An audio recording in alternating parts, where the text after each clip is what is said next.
And one of the first provocative statements is, embedded finance is too big a trend for banks and SMEs and corporates to ignore. Who wants to start?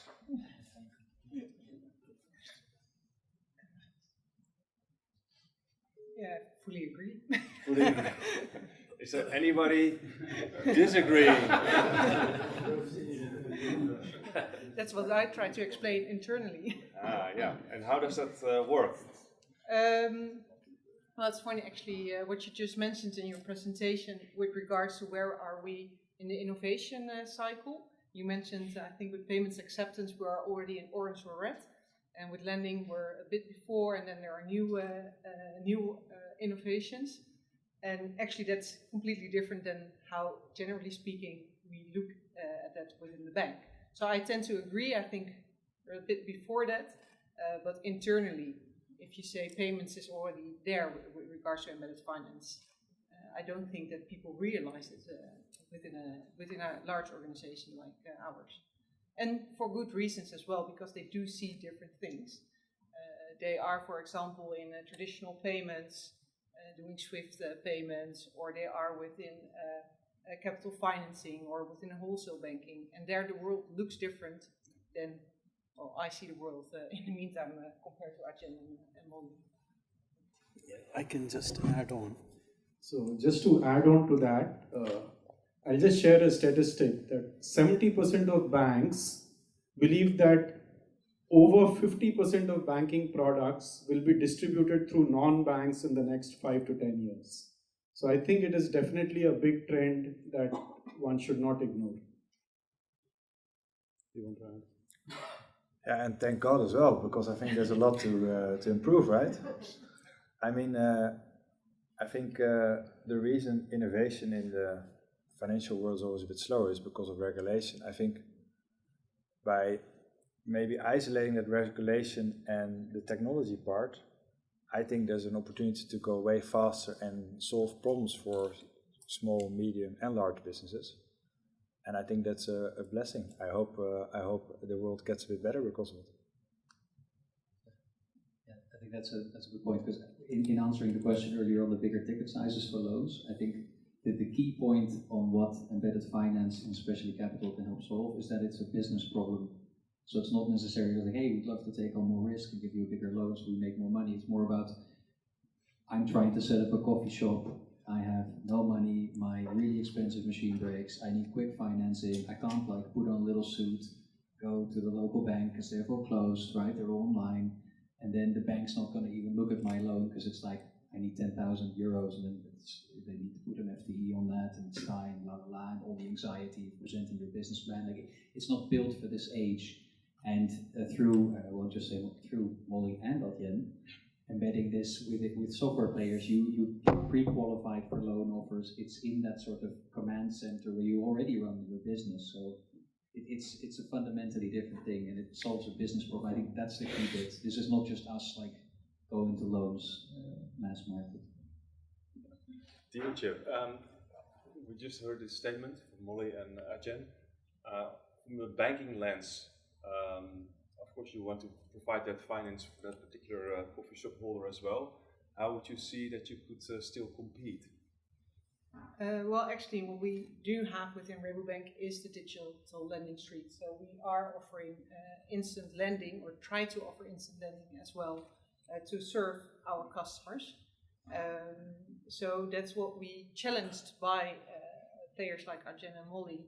We are innovating in this space and are offering loans instant. So for example, we do have invoice financing. So there you say you're in a different platform, we have insight into your invoice, and then we can offer your loan for that instantly, or almost instantly, within a day. It's just that we do not market it as explicitly yet, but we challenged by competitors, we do offer that right now. And we do see that is important, especially what you are saying, solving the customer problem, and not necessarily ensuring that you're still distributing loans, but solving the customer problem. Thank you. Jan, I think it would be an interesting use case to build on with your embedded insurance offering. Yeah. Looking at what is on offer with Mollie and Adyen and Rabobank, how do you fit in? I think for me there's two sides to it, because to some extent there's the new business that can be generated. Indeed, the 10K coffee machine that needs replacement, and then it's very hard for in the traditional setup to assess the risk, provide a loan, etc.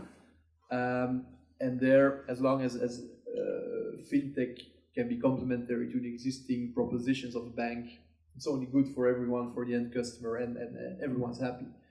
I think there's another part where there's potentially more of a competition going on, and where either the cheapest one, the best one, the one with the best UX will win, or where there can be a collaboration in one way or the other, in the sense of providing loans. Not sure whether Mollie and Adyen have their own, take the risks on the balance sheet, or need someone to support on that. For insurance, we do everything that an insurer would, apart from taking the risks onto our books. And as long as you can work with a risk carrier that says, look, I rather work with you guys in order to keep this volume, these premium revenues coming in, rather than you working with someone else and thus losing the business. But then you do need to find them, and maybe that's where the part of the convincing needs to happen from the new kids on the block towards the incumbents. I think also one other thing is not necessarily new worlds versus old worlds, right? Because what you see now is that if distribution really changes of how we buy new financial services, it basically creates a new level playing field, right? And what happens is not so much that I think on the one hand it's Mollie versus Adyen, Mollie versus Rabobank, Rabobank versus Adyen, but it's also a smaller regional bank that partners up with a fintech and takes away a lot of market share from the more established banks, because they've got a lot more to win, right? It's an innovator's dilemma. They're willing to take a bit more KYC risk, or are a bit more flexible because they have a little bit less to lose, or they're a little bit more nimble. And I think that's also where you'll see that banks will compete not only versus fintech, but they will compete among each other. Who's going to service the fintech that's actually going to distribute products? And so I think that's, but there's of course many models. There's also, but I think that's also an interesting way. And I think what you've seen, I think I saw this picture of in the US where it's incredible how like 15 banks that I've never heard of power really cool fintech programs in the back end, and all of a sudden, I think Chime is a great example. I mean, 15 million customer accounts they don't have a banking license themselves, and they just partner up with a couple of regional US banks. So that's, I think competition will increase, but there's also a lot to win, and things will be shaken up a bit, and that's going to be fun. Yeah. To respond to that, I fully agree on the fun part, but I think also for the banks in the room, the challenge is that the competition is at all different aspects of the bank. So we are slowly being disintermediated, that players take the best part. So loans offered, the simple loans offered to the easy to service SMEs, versus banks still offering the more complex loans to the harder to finance corporates or larger SMEs. Within payments, the best parts are taken away. Within the private customers, the easy to service private customers are taken away. And that's the challenge within a bank. So how do you compete in all those new arising markets at the speed of this market? So that's one challenge. And then the second challenge is, if you do believe in embedded finance, indeed, with what type of fintechs are you going to collaborate to still be present in the market, to still service the market to the extent you want? Okay, let's move on to the next statement. Embedded finance is a regulatory play and/or truly transformative. So, what lens are you looking at it? Maybe Hemmo? Sure. Yeah. I think it's transformative, but I have to say that it's my choice. No, look. The regulatory environment is not only it's not only been shifting a lot over the last decade, especially in Europe, but it's very different here versus US, which is by far the most mature embedded payments and embedded finance market.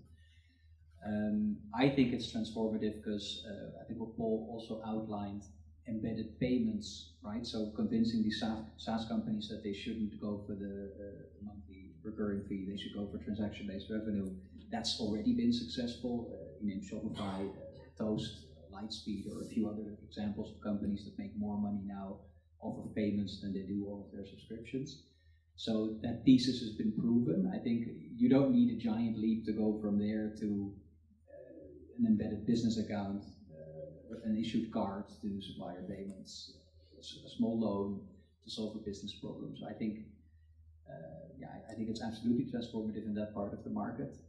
I'd also like to shout out, I think the first presentation we saw from McKinsey, I quite like where they outlined, if you're a bank, what do you do? I think that's a really tough question. I think it's highly unlikely you'll be able to compete with the more agile players in fintech. I think the size of the company, the leadership does not lend itself to this sort of agility. Doing things 50-50 I think is never a good idea because some folks will be all in so you'll get killed. I think if I were a bank, I'd look very much at what services are unlikely to be disintermediated by fintechs in the long term and double down on those. Can you be a licensed provider like Paul just outlined? Absolutely. And you can make a few basis points that way and it's nice. But you don't own the relationship then, right, with the end consumer or the SME.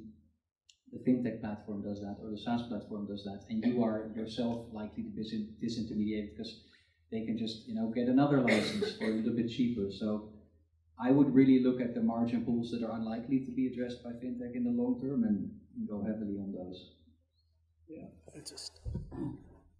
I think it's a combination of both. If you look at Mercedes-Benz, they tied up with MasterCard to offer embedded payments for payment of fuel directly from the car, right?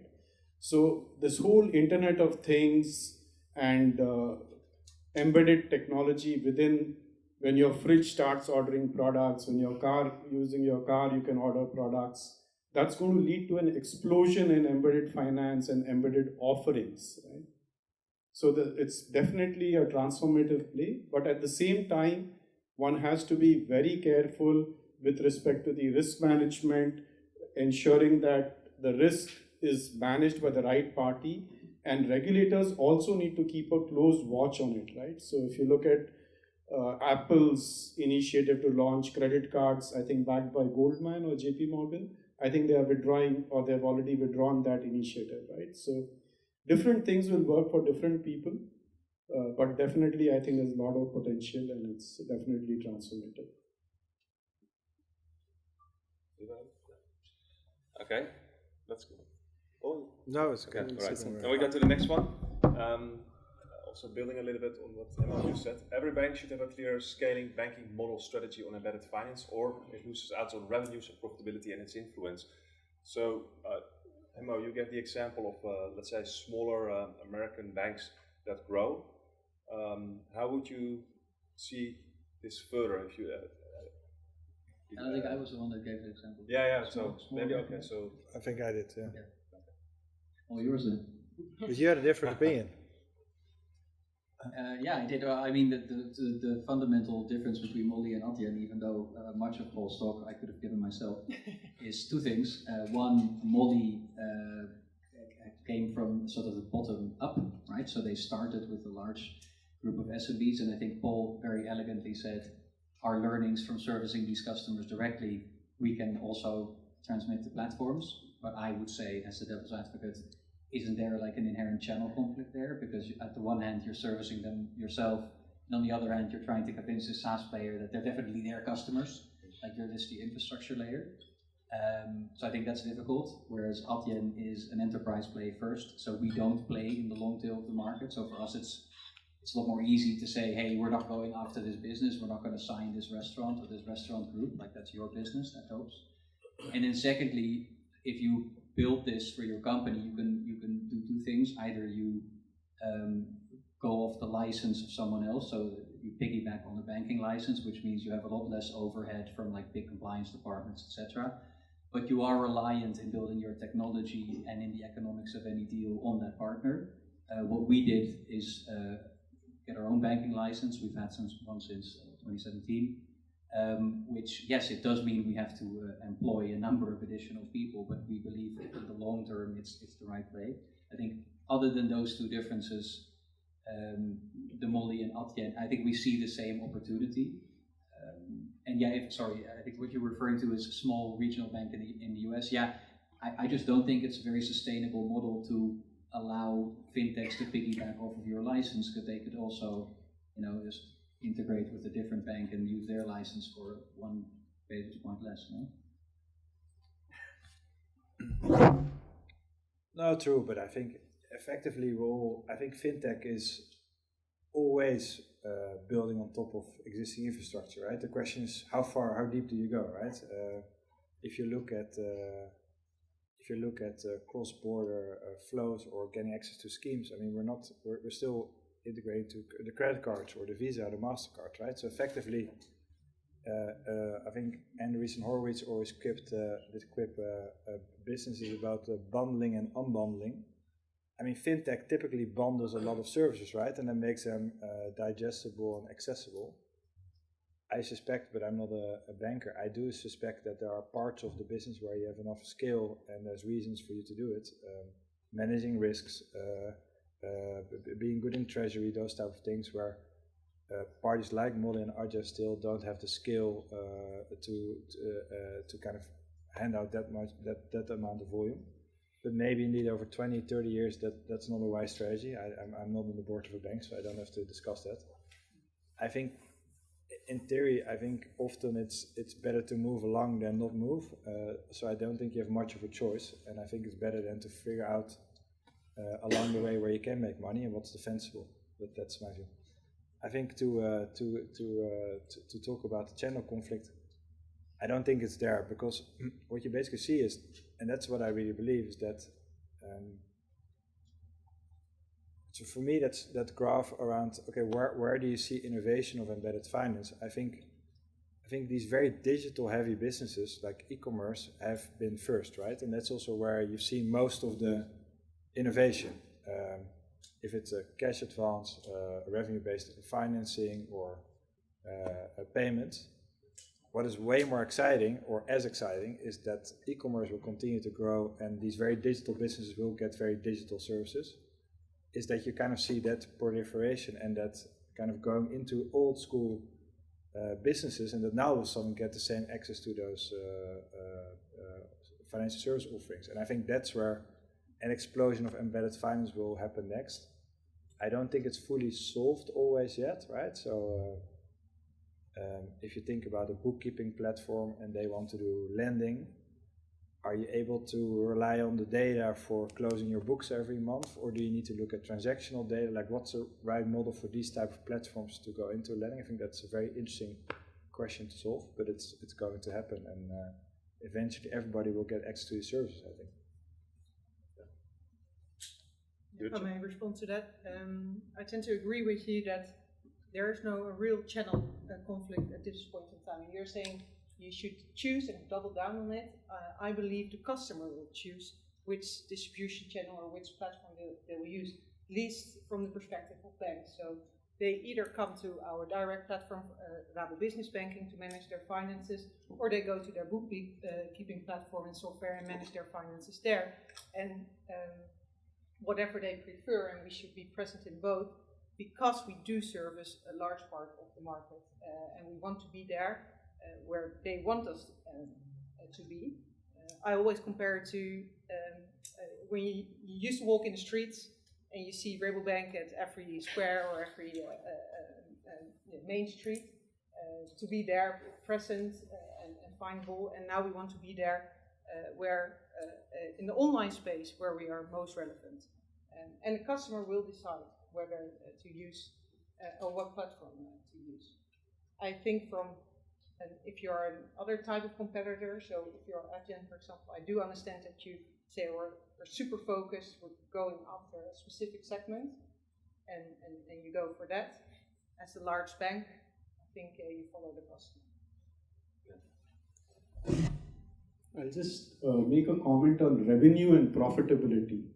See, for a bank, it might be a better idea to let go, to allow a fintech to distribute a product, because the fintech can do it at a lower cost to serve, like you said, right?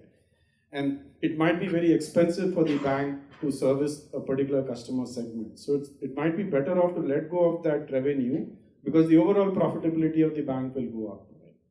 So if you look at payments today, right, correspondent banking is a huge cost for banks. In a high interest rate scenario, money lying in several currency nostros is cost for the bank. So banks are now moving, like Paul said, to fintechs like Wise to do payments. Because Wise has liquidity in so many markets, and Wise does the netting of payments across borders. Right? So I think the revenue and profitability question needs to be looked at from that perspective, from a cost angle. Okay, I'd like to go to the closing statement. Embedded finance, built by or partner? Anybody? I think I shared my view already. Yeah. But maybe to go a little bit more into detail on this. And then the decision was made, okay, building is really tough. We are going to invest in what's supposed to be a standalone venture with its own license, own team, own funding, etc. That's a decision that's been made by the board, and they fully support it. That meant that I have been giving presentations to the board, to the supervisory board, about what Fidamy is going to do. Really nice. However, it didn't translate yet, and it's still an ongoing process, and it's a tough one, into day-to-day operational change. So there's not yet an embedded insurance desk within NN where there is a champion that is really trying to understand what does it take for us as a tier 1 player to compete with tier 2, tier 3 players that are indeed also in insurance, similar to the small banking example of the US, that are trying to steal away volume by being a little bit more flexible on compliance and other terms. So whatever decision is being made, I think it's important to also execute on it up to the lowest level so that it can make it work. Otherwise, it's just a dream, or you will lose time again on being successful, and others will win. Yeah. Thank you. Dieuwertje, I know that you have an embedded finance platform in Rabobank. Where do you partner? What is your partner ecosystem? Well, first and foremost, the simplified answer to this statement before I get to your question is, I think you should build the embedded finance or services in the core. So what's your current core proposition, and then build your embedded finance products around that. I think you should partner or buy capabilities that you're not good at or that's non-core, and of course partner with the right distribution partners. So what we have done within Rabobank is really, partly doing this. So we offer embedded services that are close to our core, because we do trust that are the most relevant products to distribute. And we partner mostly with distribution partners at this stage, and with product partners for our non-core or less core products. So for example, we have a product partnership with Signicat, offering identity services, which is from a trust perspective, a bank, or Rabobank is a logical partner to offer identity services. However, it's not something that we used to develop. So we partner from that perspective. And of course, distribution partners are the way to be successful within embedded finance. So that's definitely a partner question. Okay. Any other reactions? Yeah, we are a technology provider. So my biased or vested answer would be buy. But yeah, I think when we have discussions with prospects, we do realize that fintechs might already have a good client servicing channel. They might want to own that user journey, right? The intimacy and connection with the user. So, and similarly, banks might have the core platform for deposits and loans already, and they may not want to change that. So we are flexible in our approach, and we believe that it's a combination of using what the fintech has, what the bank has, aided by products that we can provide, whether it's the virtual accounts ledger, the sub-accounts ledger, or reporting, etc. Right? So I think it's a combination, and every case, every use case might have different requirements. Okay. Considering the time, I would like to close the panel. I would like to thank you all for your presentations and the panel discussions. If there's one or two last questions for the panel, we can take those if you want.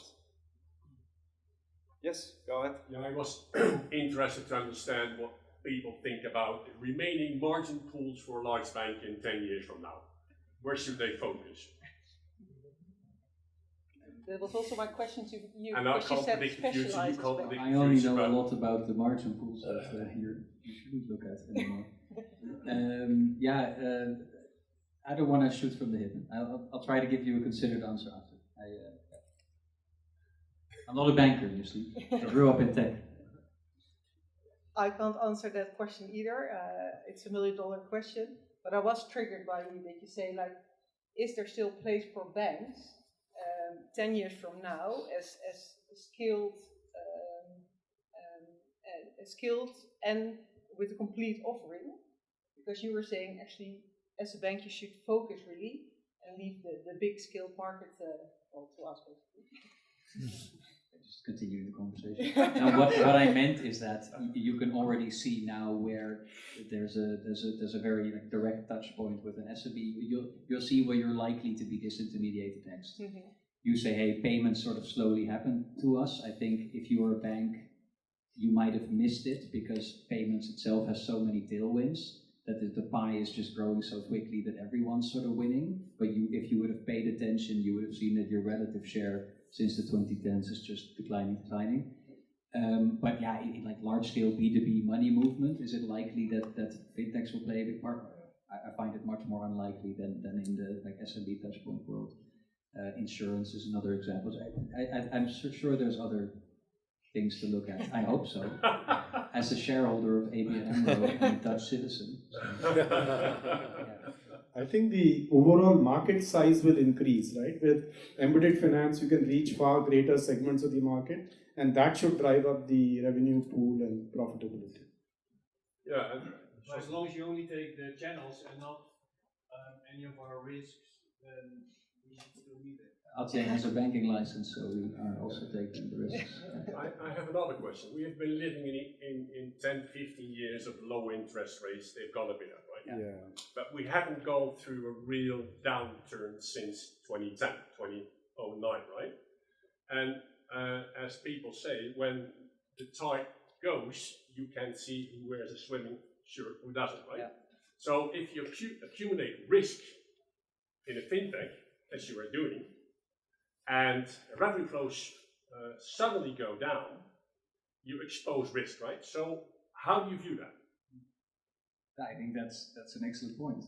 And I mean, look, you saw what happened to Silicon Valley Bank, and I think there will be many more examples of this in the future. It was more like a mismatch, but like a real economic. Yeah, but it's a similar sort of ethos of risk taking, right? And I think, I hope in the next downturn we're sure to see this again. I think Adyen being like at its core with a Dutch founding group is a lot more risk averse than many of our international, especially US peers. So I think we've got our sort of belt on tight. And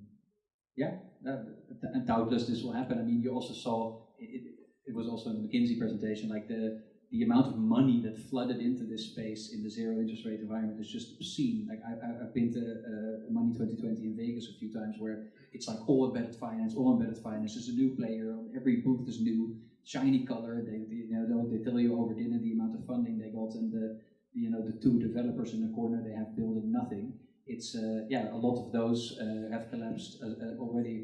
Right, so yeah, more of that probably. So I did 5 years in private equity, and what we would do is you get this information memorandum, right, and then you hire smart advisors, and then you build a presentation, and then you go back to the bankers and say, hey guys, this is a fantastic deal. We put so much money in it. Please finance our deal. Like how good are you really at assessing risk, right? And have we seen any real innovation there? And I think, of course, the promise is to, at some point, to use data and to real life look at the pulse of a business to also innovate on risk taking. And I think, have we really seen that that has happened really well? I think probably not so much. I think, yes, a rising tide also lifts all ships. So yes, it's pretty easy to sell revenue-based financing or buy now, pay later if indeed the cost of capital is relatively cheap. But I do think that over time we should be able to do things a bit more sophisticated than what has been done and tried for many years. That doesn't mean that there's a lot of value in how banks look at risk, but I suspect there's ample opportunity to do better. But I mean, you guys are working there, so I'm sure you notice that as well. There is all sorts of rules of thumb and wisdoms that, of course, are not easily transferable to a fintech that just comes and thinks they know how to do things. But on the other hand, there's also probably some value in using technology to assess risk in a somewhat more sophisticated way. And I think over time, I hope that that will also innovate and we can lower the opportunity for people. I think talking to the point of Hemmo, I think get easier and faster access to cheap capital or to a payment service or whatever it is to really solve customer problems. And I think over time that eventually innovation will win.